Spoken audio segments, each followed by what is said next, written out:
नमस्कार दोस्तों, उम्मीद है आप लोग अच्छे से होंगे। अगर आप इस चैनल पर नए हैं तो कृपया इस चैनल को सब्सक्राइब कर दें, बेल आइकॉन नोटिफिकेशन पर क्लिक कर दें, वीडियो को लाइक एंड शेयर ज़रूर कर दें ताकि समय-समय पर आपके समक्ष और भी बेहतरीन वीडियोस बनाने का हमें मौका मिलता रहे। दोस्तों, माननीय सुप्रीम कोर्ट ने 4 जनवरी 2023 को एक जजमेंट दिया था जिसमें कंपनी एक्ट और securitization and exchange of India regulations को डिस्कस किया गया इस जजमेंट पे। इस जजमेंट के माध्यम से हम उनके प्रोविजंस को थोड़ा सा समझेंगे। ये एक रिपोर्टेबल जजमेंट है जो कि सिविल अपील 2019 की है, अपीलेंट्स वर्सेस रेस्पोंडेंट्स की है। और यहाँ पे ये इश्यूज डिस्कस किए गए हैं कि रिस्पोंडेंट्स ने कुछ शेयर्स हैं वो एक्वायर कर लिए थे जो कि 5% से ज़्यादा एक्वायर कर लिए थे। तो यहाँ पे अगर securitisation exchange boards of India जो substantial acquisition of shares and takes over regulations है उसका सेक्शन 7 जो रेगुलेशन 7 ये कहता है कि अगर 5% से ज़्यादा कोई शेयर एक्वायर कर लेता है तो उनको मैंडेटरी है कि वो अपना इंटीमेशन है कंपनी को इन्फॉर्म करे। तो ये सारे प्रोविजंस को डिस्कस किया गया है और साथ में इसमें सेक्शन 59 ऑफ कंपनी एक्ट है 2013 को डिस्कस किया गया। थोड़े से प्रोविजंस को हम देखते हैं क्या था इस जजमेंट में और क्या बताया गया है इसमें। तो देखिए, ये शॉर्ट क्वेश्चन ये आया था कि स्कोप क्या है यहाँ पर, जो नेशनल कंपनी लॉ ट्रिब्यूनल है उसका स्कोप क्या है, स्कोप ऑफ रेक्टिफिकेटरी जुरिस्डिक्शन का क्या स्कोप है under section 59 of companies act में। तो यहाँ पे डिटरमाइन ये किया गया था कि एजुकेट किया जाएगा, डिटर्मिनेशन किया जाएगा violation of securities of boards of India regulation 1997 जो अभी डिस्कस किया गया है, और सिक्योरिटाइजेशन और securities and exchange boards of India prohibition of internal tradings 1992 जो फ्रेम्ड किए गए हैं under the securitization and exchange boards of India act 1992। तो यहाँ पर इस कोर्ट ने इस जजमेंट पे दोनों क्वेश्चंस के आंसर्स दिए हैं और इस पहले इशू पर डिस्कस किया गया। एक पहली जजमेंट आई थी ammonia supplies corporation limited versus modern plastic containers private limited and others. तो वहाँ पर ये बताया गया था कि रेक्टिफिकेटरी जुरिस्डिक्शन जो है अंडर सेक्शन 59 ऑफ 2013 एक्ट जो है वो एक समरी इन नेचर है। तो यहाँ पे वो डिसाइड नहीं का जो उसको एक्सरसाइज नहीं किया जा सकता जहाँ कॉन्टेस्टेड फैक्ट्स और डिस्प्यूटेड क्वेश्चंस हो। तो सेक्शन 59 जो बताया गया है वो कंपनी एक्ट का यही बताता है कि rectification of the register of the members. तो ये प्रोविजन है इसमें कि यहाँ पर जो एक पहले जजमेंट आई हुई थी ammonia supplies corporation private limited versus modern plastic containers private limited की, तो उसमें बताया गया था कि सेक्शन 59 जो 2013 का जो एक्ट है वो समरी नेचर है और उसे एक्सरसाइज नहीं किया जा सकता जहां कॉन्टेस्टेड फैक्ट्स और डिस्प्यूटेड क्वेश्चंस होंगे। और जो ट्रांजैक्शंस जो फॉल करती हैं रेगुलेटरी बॉडीज की वो जो है वो स्क्रूटनी इंक्वायरी और एजुकेशन द्वारा ही जो है उसको किया जा सकता है। तो वो यहाँ पर अब ये कंटेंशन को रिजेक्ट कर दिया है। जो नेशनल कंपनी लॉ ट्रिब्यूनल का जो जजमेंट आई थी उसको नेशनल अपीलेट लॉ ट्रिब्यूनल ने भी रिजेक्ट कर दिया था। सुप्रीम कोर्ट ने, माननीय सुप्रीम कोर्ट ने उसके ऑर्डर को, नेशनल अपीलेट ट्रिब्यूनल के ऑर्डर को सही ठहराया था। तो यहाँ पे ये बताया था कि यहाँ पर जजमेंट आया था नेशनल कंपनी लॉ ट्रिब्यूनल ने सेक्शन 59 के अंदर। उन्होंने कहा था कि ये जो सेक्शन 59 है वो एक पैरेलल जुरिस्डिक्शन है with the securities and exchange boards of India की, और वो जो कि वायलेशंस जो होती हैं रेगुलेशंस की वो डिसाइड कर सकता है सेक्शन 59 के अंदर। तो अब यहाँ पे फैक्ट्स के ऊपर आया है कि जो अपील थी वो national company law appellate tribunal की जजमेंट के ऊपर यहाँ पर अपील डाली गई थी, अगेंस्ट अपील डाली गई थी। तो जिसमें अपीलेट ट्राइब्यूनल ने जो है judgment national company law tribunal की जजमेंट को सेटिस्फाइड कर दिया था और कंपनी पिटीशन जो फाइल की गई थी अंडर सेक्शन 111A जो कि पुराना एक्ट था कंपनी एक्ट 1956 का, जो कि अब सेक्शन 59 आ चुका है जो कि बताता है कि rectification of the register of the members. तो ट्राइब्यूनल ने जो है पिटीशन थी वो अलाउ कर दी थी और अपीलेंट को डायरेक्शंस दी थी कि वो अपने जो शेयर्स हैं रिस्पोंडेंट्स के वो बाय बैक खरीद लें, और अपीलेट ट्राइब्यूनल ने जो ट्राइब्यूनल की जो जजमेंट थी और उसको सेटिसाइड कर दिया था, उसमें कहा था कि ट्राइब्यूनल ने एक्सीड कर दिया अपनी ज्यूरिसडिक्शन को। रेलेवेंट फैक्ट्स क्या थे कि एक अपीलेंट जो है एक लिस्टेड कंपनी है जो कि rectified spirit, country liquor, marine products और कार्बन डाइऑक्साइड गैस वगैरह एक्सेट्रा बनाती हैं। और रिस्पोंडेंट नंबर 1 भी लिस्टेड कंपनी है जो कि बिजनेस करती है कार्बन डाइऑक्साइड का और ड्राई आइस का। और रेस्पोंडेंट नंबर 2 और 3 जो हैं, 2 मैनेजिंग डायरेक्टर हैं और बाकी 3 4 से लेकर 6 तक जो है जो रिस्पोंडेंट के रिलेटिव्स हैं। रिस्पोंडेंट नंबर 3 जो वाइफ है, रिस्पोंडेंट नंबर 4 to 6 जो है रिलेटिव्स हैं 2 और 3 के। और कंटेंशन थी कि अपीलेंट ने की कंटेंशन ये थी कि रिस्पोंडेंट नंबर 2 ने प्रपोजल दिया था कि टाई अप करने के लिए कि जो अपीलेंट है और रिस्पोंडेंट नंबर 1 की कंपनी के बीच में तो टाई अप करने के लिए प्रपोजल दिया था, लेकिन प्रपोजल को रिजेक्ट कर दिया था अपीलेंट ने। और उसके बाद रिस्पोंडेंट्स ने जो है शेयर्स एक्वायर कर लिए थे ओपन मार्केट से, ताकि कंपटीशन को एलिमिनेट किया जा सके और अपनी डोमिनेंट पोजीशन ली जा सके रेलेवेंट मार्केट में। 18 जनवरी 2004 को रिस्पोंडेंट्स ने 5% के जो शेयर्स हैं, पेड अप शेयर्स हैं, वो कलेक्टिवली हेल्ड कर लिए थे। और 19 जनवरी 2004 को रिस्पोंडेंट नंबर 1 ने 600 इक्विटी शेयर्स हैं वो अपीलेंट के एक्वायर कर लिए थे, और जिससे एग्रीगेट शेयर होल्डिंग्स हैं रिस्पोंडेंट्स की वो क्रॉस हो गई थी 5% of the total paid up share of the appellate, thereby triggering regulation 7(1) of the SEBI SAST regulations। SEBI के regulations क्या कहती हैं? Security and Exchange Board of India substantial acquisition of shares and takeover, जो कि section 7 कहता है acquisition of 5% and more voting rights of a company।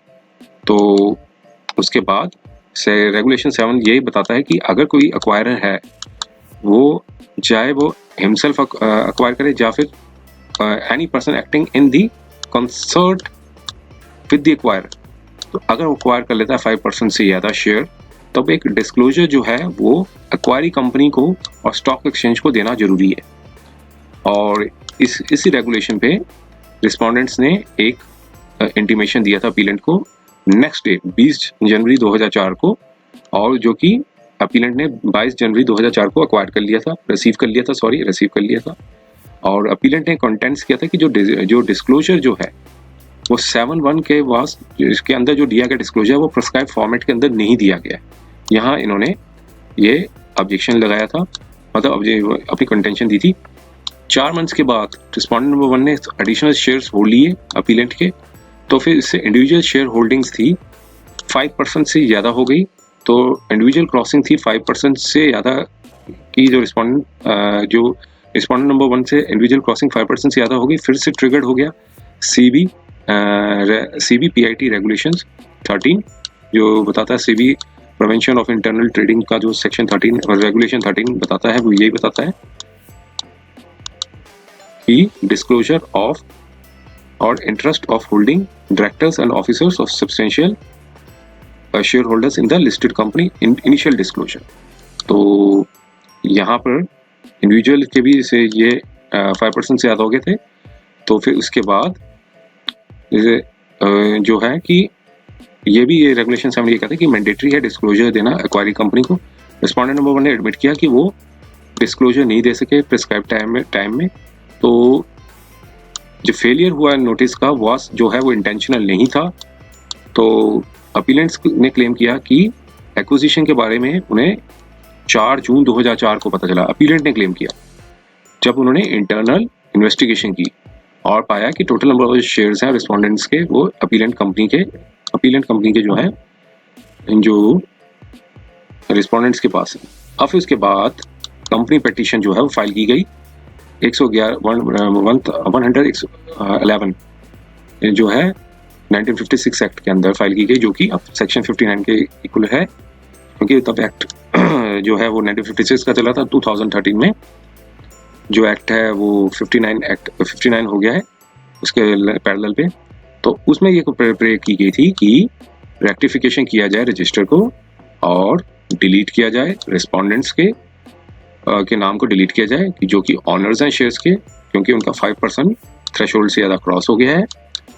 और जब कंपनी पिटीशन फाइल की गई थी सेक्शन 111 ए के अंदर, रिस्पोंडेंट्स के पास 8.22 का जो शेयर कैपिटल था वो 8.8.22% था। नोटिस मिलने के बाद रिस्पोंडेंट ने इंटीमेशन दिया अपीलेंट को कि जो रेगुलेशन 13 है वो मैंडेट किया गया था। 2 डेज लेटर ऑन 18/8/2004 को दे दिया गया था। तो उसके बाद 18/8/2004 को रिस्पोंडेंट नंबर 1 ने शेयर्स हैं अपीलेंट के वो बेच दिए थे, और तो जिससे उनका इंडिविजुअल शेयर होल्डिंग था वो 4.91% आ गया। मीन्स परचेज करने के 2 दिन के बाद बेच दिए गए थे, तो अब उनका जो इंडिविजुअल शेयरिंग था वो 4.91% आ गया था। तो जो फैक्ट को कॉन्टेस्ट किया गया और अपीलेंट ने क्लेम किया कि रिस्पोंडेंट नंबर 1 ने अपनी शेयर होल्डिंग को कभी रिड्यूस नहीं किया।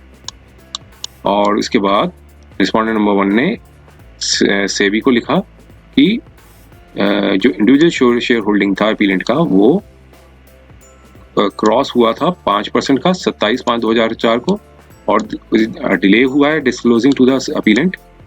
और सेबी वाज इन्फॉर्म कि इंडिविजुअल शेयर होल्डिंग जो रिस्पोंडेंट नंबर 1 का है वो अब 5% से नीचे का है।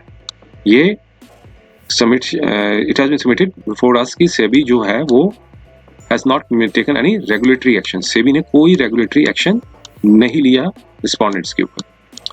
और जब पेंडेंसी थी सेक्शन 111 ए की जो पिटीशन थी, तो मैटर जो है ट्रांसफर कर दिया गया ट्राइब्यूनल को। The matter should transfer to the tribunal. Tribunal ने जस्ट एक क्वेश्चन फ्रेम किया कि क्या एक्विजिशन ऑफ जो शेयर्स हैं रिस्पोंडेंट द्वारा जो जिनका कोई कंप्लाई नहीं किया गया statutory provisions of disclosure norms और सेबी के अंदर, क्या वो वैलिड है? जो बिना कोई कंप्लाई किए जो डिस्क्लोजर दिया गया सेबी रेगुलेशंस का, क्या एक्विजिशन ऑफ द शेयर्स जो हैं वो वैलिड है? तो जजमेंट आई ट्राइब्यूनल की 5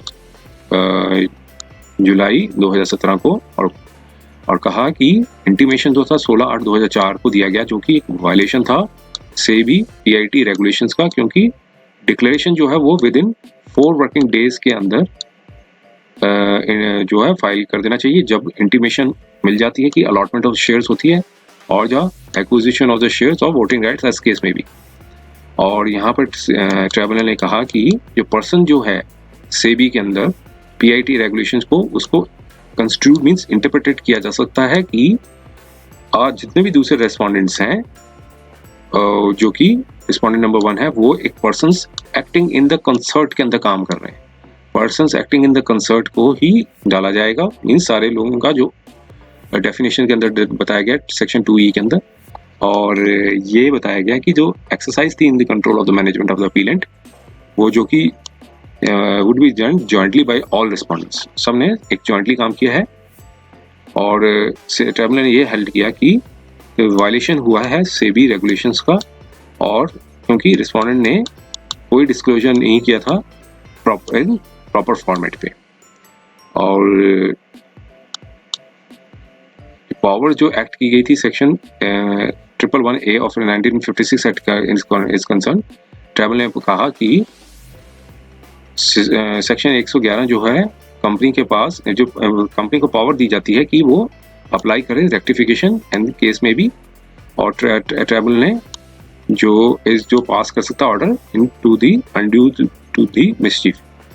और फिर ट्राइब्यूनल ने ओपिनियन दिया कि रेगुलेटरी एक्सेस जुरिस्डिक्शन सेबी की है, वो बार नहीं है ट्राइब्यूनल को अपनी एक्सरसाइज करने के लिए 111A ऑफ 1956 एक्ट के लिए, वो बाध्य नहीं कर सकती है।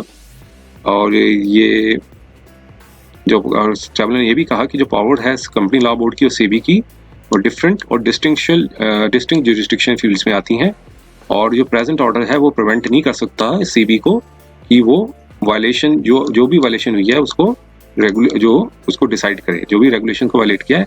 तो इसलिए कंपनी पिटीशन को अलाउ कर दिया। ट्राइब्यूनल ने पाया कि जो एक्विजिशन जो शेयर है वो वायलेशन था सेबी पीआईटी रेगुलेशंस का, और जो फाइनल ऑर्डर जो है वो पास कर दिया गया। और इसके बाद फिर अपीलेट ट्राइब्यूनल में चैलेंज किया गया उसको ऑर्डर को, और रिस्पोंडेंट ने अपीलेट ट्राइब्यूनल में अपील की। क्वेश्चन ये रेज किया गया था कि अपीलेट ट्राइब्यूनल के पास कि ट्राइब्यूनल जो है वो empowered है to pass an order of buyback while entertaining a petition under section 111A of the 1956 Act. Appellate tribunal ने ऑर्डर दिया कि 6 दिसंबर 2018 को और अपील को अलाउ कर दिया, ट्राइब्यूनल के ऑर्डर को सेट साइड कर दिया। और कोर्ट ने कहा, सुप्रीम कोर्ट ने कहा कि कोई एनालिसिस नहीं किया गया और ना रीजनिंग दी गई अपीलेंट ट्राइब्यूनल के ऑर्डर को, तो अब नॉर्मल कोर्स में हम इस जजमेंट को सेट असाइड कर सकते हैं और रिमांड कर सकते हैं रिकंसिडरेशन के लिए, लेकिन 4 साल ऑलरेडी हो चुके हैं, तो अब एप्रोप्रिएट ये है कि हम इस अपील को डिस्पोज कर दें। तो इसके बाद सबमिशंस दी पार्टीज ने। अब सबमिशंस दोनों पार्टीज के सुनने के बाद हम फाइंडिंग्स पे आते हैं।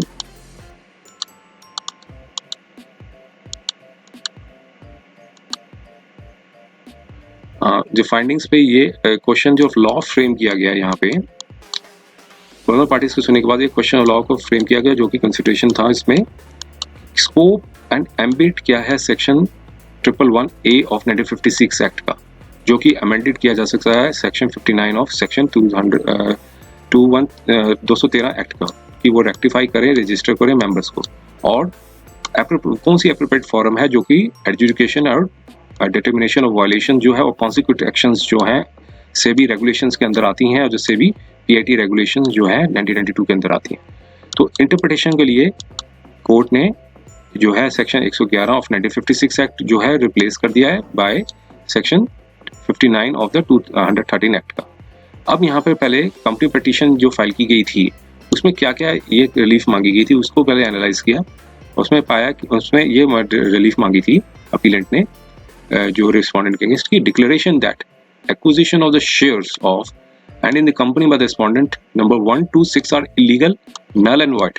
तो पहले ये कंपनी लॉ पिटीशन जो बोर्ड के सामने ये रखी गई थी कि डिक्लेयर किया जाए कि जो रिस्पोंडेंट नंबर 1 और 6 के पास जो शेयर्स हैं वो illegal and null and void है।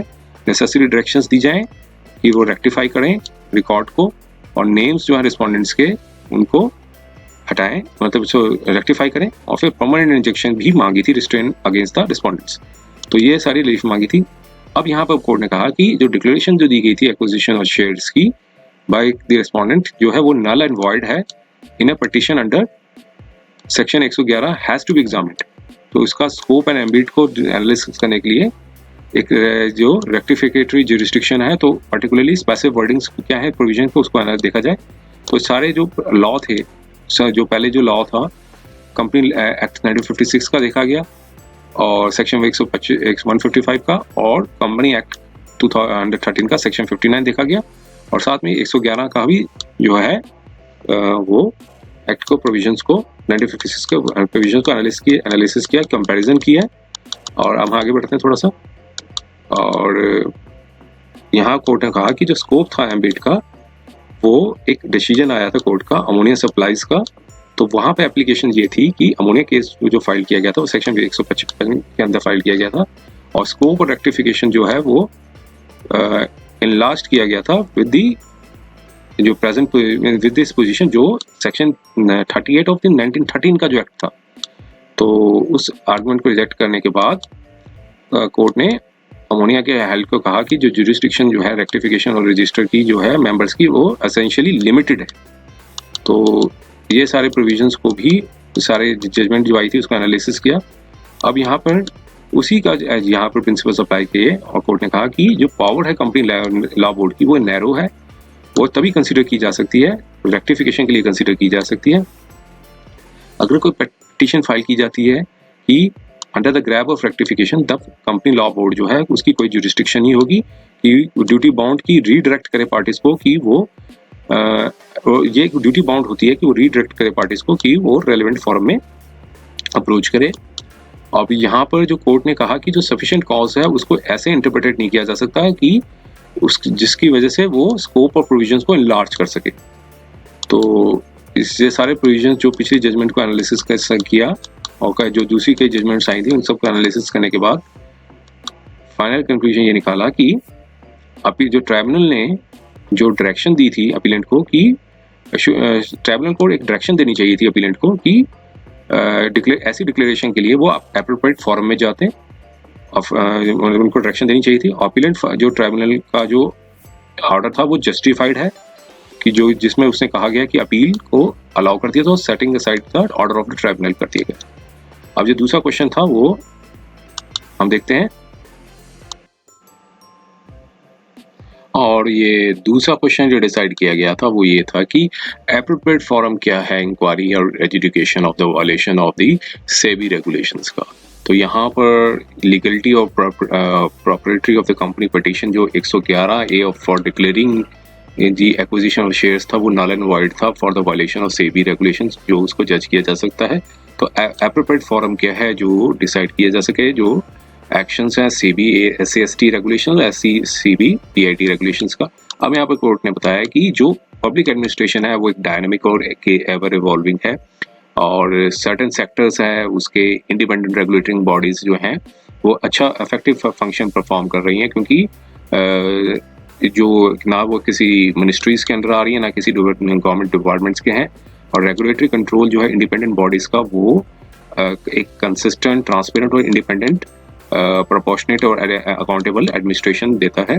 तो ये लेजिस्लेटिव इनएक्टमेंट्स ये क्यों हो पा रहा है, क्योंकि एक लेजिस्लेटिव इनएक्टमेंट्स हो रही हैं जो कि जिसकी वजह से एक इंडिपेंडेंट रेगुलेटरी बॉडीज जो हैं वो काम कर रही हैं। तो जैसे कई एग्जांपल्स दिए, telecom regulatory authority of India, insurance regulatory development authority, insolvency and bankruptcy board, central and state electricity regulatory commissions, airport economy and regulatory authorities. तो सेबी भी एक तरह का रेगुलेटर है।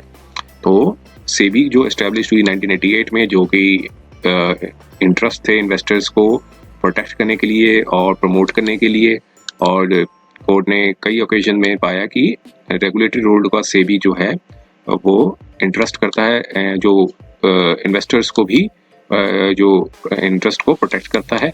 तो इसके जो प्रोविजंस हैं चैप्टर 4, 6A जो कि लेजिस्लेटिव, एडमिनिस्ट्रेटिव और एजुकेटरी फंक्शंस हैं, और सेबी जो है वो रेगुलेशंस भी बनाता है, और सेबी के जो एक्ट्स हैं, रूल्स एंड रेगुलेशंस हैं वो अंडर लेजिस्लेशन के द्वारा दिए गए हैं वो इवॉल्व करता है। तो इन्फोर्स कराता है ऑर्डर्स को और सिक्योरिटी मार्केट्स में, ताकि एक हेल्दी ग्रोथ हो, प्रोटेक्टिंग इन्वेस्टर वेल्थ को प्रोटेक्ट किया जा सके। तो ये जो एडजुडिकेटिव पावर्स हैं वो सेक्शन 15(1) ऑफ द सेबी के अंदर डिफाइंड है, तो कि अपॉइंट करते हैं ऑफिसर्स को, इंक्वायरी को रीजनेबल अपॉर्चुनिटी देते हैं, और कोई भी ट्रांसग्रेशन और रूल्स होता है उसके बारे में बताते हैं। तो ये इससे सारे जो रेगुलेशंस हैं वो बताया गया, मतलब उसके अंदर डिफाइंड है। और रेगुलेटरी जुरिस्डिक्शन है वो एक्सी एंटी पावर्स भी हैं, तो जिसे प्रिडिक्ट कर सके कि कोई पॉसिबल वायलेशन होने वाला है, कि प्रिवेंटिव मेजर्स लेने वाले हैं। तो अगर बोर्ड के पास कोई रीजनेबल ग्राउंड होता है कि वो ट्रांजैक्शंस को जो क्या कहते हैं, जो कि स्टेक होल्डर्स के इंटरेस्ट को खतरे में डाल सकता है, तो वो जो है इन्वेस्टिगेट कर सकते हैं under matter section 11C of the SEBI act. तो इसी हिसाब से बताया कि SCST रेगुलेशंस भी बनाया, और सेबी PIT रेगुलेशन जो प्रोटेक्शन ऑफ द जो इनसाइड ट्रेडिंग जो रेगुलेशंस वो बनाई गई हैं। तो इसके रेगुलेशंस को भी डिस्कस किया। रेगुलेशन 4 क्या कहता है कि पावर टू इंक्वायर, रेगुलेशन 5 करता है कि जो इन्वेस्टिगेट करने की पावर है। चैप्टर 3 जो है वो प्रोसीजर फॉलो करता है कि इंक्वायरी प्रोसेस के लिए, और जो रेगुलेशन 6 है वो प्रोसीजर सेफगार्ड्स हैं।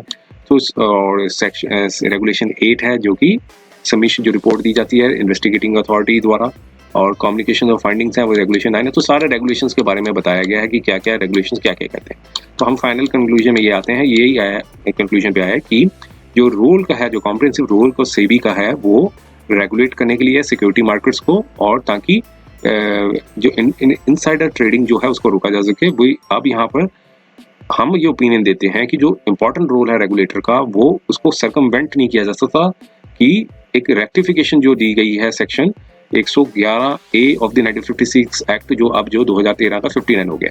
तो इस तरह की जो अप्रोच है वो इम्परमिसिबल है, और जो सिक्योरिटी और एग्जामिनेशन जो ट्रांजैक्शन है वो violation of SCB PIT regulator जो है वो प्रोसेस होना चाहिए थ्रू द रेगुलेशन और रेमेडीज जो है वो बताई गई हो।